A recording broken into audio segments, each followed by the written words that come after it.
Ya, balik lagi ke debat calon ketua dan calon wakil ketua Senat tahun 2020-2021. Dan kita sekarang ini sudah melewati sesi 1 dan sesi kedua. Dan sekarang akan memasuki sesi yang ketiga. Di mana nanti sistematisnya akan paslon A akan bertanya kepada paslon B. Dan paslon B mempunyai waktu sebanyak 2 menit untuk menjawab. Lalu ketika setelah menjawab, paslon A punya waktu 1 menit untuk menanggapi jawaban dari paslon B. Dan paslon B kembali punya waktu 1 menit untuk menanggapi tanggapan dari paslon A. Ingat, jawab 2 menit dan menanggapi 1 menit. Semua udah jelas ya? Oke, kalau sudah jelas kita akan langsung masuk ke dalam sesi yang ketiga. Jeng, jeng, jeng, jeng. Oke. Saya akan memberikan kesempatan kepada paslon nomor 1 untuk memberikan pertanyaan kepada paslon nomor 3. Waktu dan tempat dipersilahkan. Oke, saya akan kepada paslon nomor 3. Saya ingin bertanya terkait PKM itu sendiri. Tadi sempat disampaikan bahwa PKM dalam bidang pengabdian masyarakat akan dilaksanakan di kampung masing-masing. Nah, tentunya akan ada halangan di mana itu akan bekerja sebagai individu-individu. Nah, apa jaminan dari paslon 3 untuk individu tersebut bisa melakukan PKM dengan baik?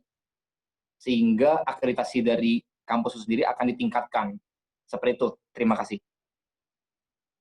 Baik, dipersilakan kepada paslon nomor 3 untuk menjawab pertanyaannya dengan waktu 2 menit. Oke, terima kasih paslon nomor 1. Mengenai pengabdian masyarakat, tentunya tadi kita katakan akan berencana untuk bekerja sama dengan mahasiswa yang ada di tiap-tiap daerah. Nah, apa jaminannya mereka bisa melakukannya? Kita kan pertama dulu akan melihat ya, bukan semua mahasiswa begitu, tapi kita akan melihat mana memang yang di lokasi mahasiswa tersebut bisa dilakukan pengabdian masyarakat, dan kita akan topang mereka, kita akan dukung mereka, baik itu mungkin dari dana SEMA sendiri, agar mereka bisa melakukannya. Mungkin tidak secara keseluruhan gitu, serentak semua, tetapi kita akan lihat di mana memang lokasi atau semua aspek yang mendukung mahasiswa tersebut bisa melakukan pengabdian masyarakat. Itu dulu, terima kasih. Baik, silakan paslon nomor 1 menanggapinya. Baik, kalau misalkan bagaimana dengan mahasiswa yang memang di daerah tapi dia tidak ingin masuk dalam bidang pengabdian masyarakat? Bagaimana dengan daerah yang dituju oleh Senat, tapi justru mahasiswa yang terdapat di daerah tersebut lebih tertarik kepada bidang yang lain, bukan bidang pengabdian masyarakat. Bukankah itu akan menimbulkan pengabdian masyarakat tidak berjalan dengan baik? Terima kasih. Oke, terima kasih. Sama seperti yang saya katakan tadi, kita memang tidak sembarangan ya mengajak mahasiswa kerjasama untuk melakukan pengabdian masyarakat. Seperti tadi awalnya saya katakan, kita akan melihat dulu nih, baik dari mahasiswanya, baik juga dari kondisi lingkungan atau lokasi mahasiswa itu di mana berada, supaya kita nanti bisa memantau mereka, kita juga bisa melihat bagaimana perkembangan mereka di sana. Jadi nggak langsung kita tunjuk mereka begini-begini, tapi kita memang lihat dulu, tanya dulu, mulai dari kesiapan mereka, pasca pandesanya, baik itu mission trip dan lain sebagainya. Jadi itu hanya cadangan aja, di mana kalau memang masih pandemi ini kita alami gitu. Jadi itu salah satu strategi kita. Jadi kembali lagi, kita tanya dulu kesiapan dari mahasiswa dan juga kesiapan di mana lokasinya berada. Dan satu lagi bahwa tidak bukan hanya mereka kerja sendiri juga, tapi bila satu daerah itu ada beberapa mahasiswa yang tinggal bersama, kita juga ajak mereka supaya mereka bisa bersama-sama seperti itu. Jadi bukan hanya satu individu yang bekerja. Itu aja. Terima kasih, Tuhan memberkati. Baik, terima kasih kepada paslon nomor 1 dan paslon nomor 3 sudah memberikan pertanyaan dan menjawab. Lalu saya akan memberikan kesempatan kepada paslon nomor 3 untuk memberikan pertanyaan kepada paslon nomor 2. Dipersilakan. Untuk ini saya serahkan kepada wakil saya, Christian Paulus. Terima kasih.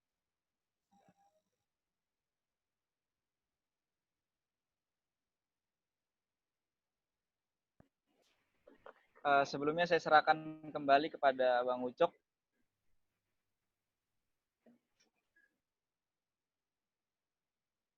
Oke, baik. Nah, kita akan bertanya ini kepada paslon nomor 2 ya. Oke. Ya, betul.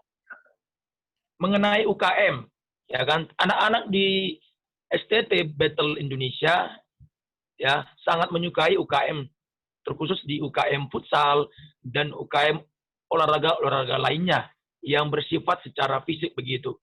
Nah, apa yang akan kalian lakukan di masa pandemi ini? Apakah mengaktifkan tersebut atau mungkin ada ide kalian yang lain supaya mereka juga yang mempunyai minat di dalam bidang olahraga dan bersifat fisik lainnya bisa mengikuti UKM. Itu aja ya. Terima kasih. Oke, baik. Terima kasih pertanyaannya. Untuk UKM fisik, nggak mungkin juga kan kalau misalnya UKM futsal tapi sambil online barengan di tempat masing-masing. Itu nggak make sense banget. Nah, untuk UKM futsal, basket, itu pasti tetap ada. Tapi ya kan kita tahu kondisi sekarang juga. Kita nggak bisa memaksakan kondisi sekarang kalau misalnya tetap harus UKM futsal atau basket kayak gitu kan. Lagi pula juga kita kan nanti belajar online. Nah, juga kalau untuk UKM online fisik, maksudnya UKM yang berbentuk futsal atau basket, ya kalau offline ya itu pasti tetap dilanjutin dong. Nah, kalau pandemi kayak gini, kami paslon nomor 2 nggak mikir sampai UKM futsal atau basket itu dijadiin online, jadi sambil Zoom bareng-bareng sambil futsal, nggak mungkin. Jadi paling tetap akan bikin grup futsal sendiri, terus juga bikin basket sendiri, ya pasti nanti dari situ kan akan ada bincang-bincang tentang UKM itu sendiri. Terus juga nanti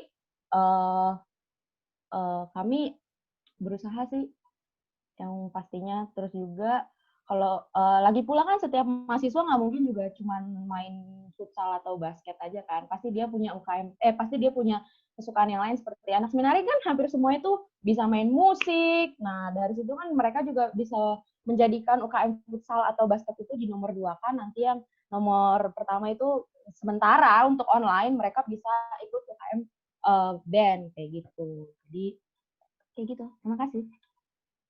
Silakan paslon nomor 3 untuk kembali menanggapi jawaban dari paslon nomor 2. 1 menit dipersilakan. Oke, terima kasih. Dan selanjutnya, apa ada UKM-UKM yang baru yang akan kalian lakukan di masa pandemi ini? Tentunya pastilah mungkin ada ide-ide supaya juga mahasiswa bisa tahu di mana mereka yang akan lakukan nanti di UKM-nya masing-masing. Terima kasih. Oke, seperti video yang sebelumnya sudah saya kasih tahu, maksudnya sudah diberikan. Yang pertama UKM, kalau untuk yang baru, mengingat pandemi kayak gini, kan kami paslon 2 juga mengingat kalau mau dibikin baru, nanti takutnya malah jadinya malah takutnya nggak terjalankan. Nah, makanya kami paslon 2 memfokuskan untuk UKM band. Itu kami udah bikin program UKM band melalui online, nanti yang pada akhirnya kita akan kayak bikin retika bareng-bareng tapi via online. Terus juga habis itu fotografi, dan fotografi itu di online, jadi ada nanti tekniknya, terus sama media, dan juga satu lagi apa kemarin Dila ya? Satu lagi itu UKM Yunani. Yunani. Nah, jadi kalau untuk yang baru, kami paslon 2 tidak mau menjanjikan sesuatu hal yang tidak akan terjalankan. Terima kasih. Oke, terima kasih untuk paslon nomor 3 dan nomor 2 sudah saling bertanya jawab. Lalu saya akan memberikan kesempatan selanjutnya kepada paslon nomor 2 untuk memberikan pertanyaannya kepada paslon nomor 1. Dipersilakan. Oke, pertanyaannya ini gampang. Jadi visi dan misi kalian itu diambil dari mana? Berangkat dari mana? Terbebanan kah atau apa kayak gitu? Dipersilakan paslon nomor 1 2 menit untuk menjawab. Ya, visi dan misi kami itu berasal dari motonya GBI, yaitu sehati dan sepikir, dan mengambil sepikirnya, di mana sepikir itu kan berasal dari singkatan itu sendiri. Di video yang sudah diberikan kemarin, itu sudah ada penjelasannya sendiri kan di dalamnya, di mana kita Senat harus menjadi sarana untuk mengeksplorasikan setiap bakat-bakat yang ada di dalam setiap kemampuan yang dimiliki oleh setiap mahasiswa itu sendiri. Alan, ada yang mau ditambahkan? Ya, perlu kita ketahui juga, kami juga mengambil dari ayat pendukung itu Roma 12 ayat 16, di mana hendaklah kamu sehati dan sepikir dalam hidupmu bersama. Jadi saya menyempurnakan, bisa dibilang menyempurnakan dari tagline GBI juga, yaitu sehati, dan kami menambahkannya dengan sepikir. Jadi kita jangan cuma sehati aja nih, tapi kita juga perlu sepikir dalam perkataan, dalam perbuatan, bahkan dalam tingkah laku kita yang sepikir dengan Kristus juga. Itu dari kami. Baik, silakan paslon nomor 2 untuk kembali menanggapi. 1 menit. Sudah, ini sih sudah jawabannya. Terima kasih. Oh, sudah oke? Udah oke. Oke. Boleh nggak nanya lagi kalau boleh? Mau nanya apa lagi? Demennya nanya ini. Oke, kita akan mengakhiri sesi yang ketiga. Terima kasih sekali lagi untuk ketiga paslon yang sudah mengikuti dari sesi pertama, 2, dan 3. Kita tepuk tangan dulu biar meriah. Oke. Kita sudah berakhir di debat calon ketua dan calon wakil ketua Senat Mahasiswa. Harap tetap pilih sesuai dengan kemampuan dari masing-masing paslon, dan pastikan bahwa teman-teman semua mahasiswa STTBI memilih sesuai dengan kapasitas mereka, bukan karena sogokan atau karena suap atau karena kampanye gelap, tapi benar-benar berdasarkan hati kalian dan ini yang cocok nih untuk STTBI agar lebih maju. Mungkin itu saja. Oke, kita akan mengakhirinya. Selamat berjuang untuk ketiga paslon dan selamat memilih nanti untuk semua mahasiswa, pilih sesuai dengan kapasitas mereka. Tuhan memberkati, sampai jumpa, shalom.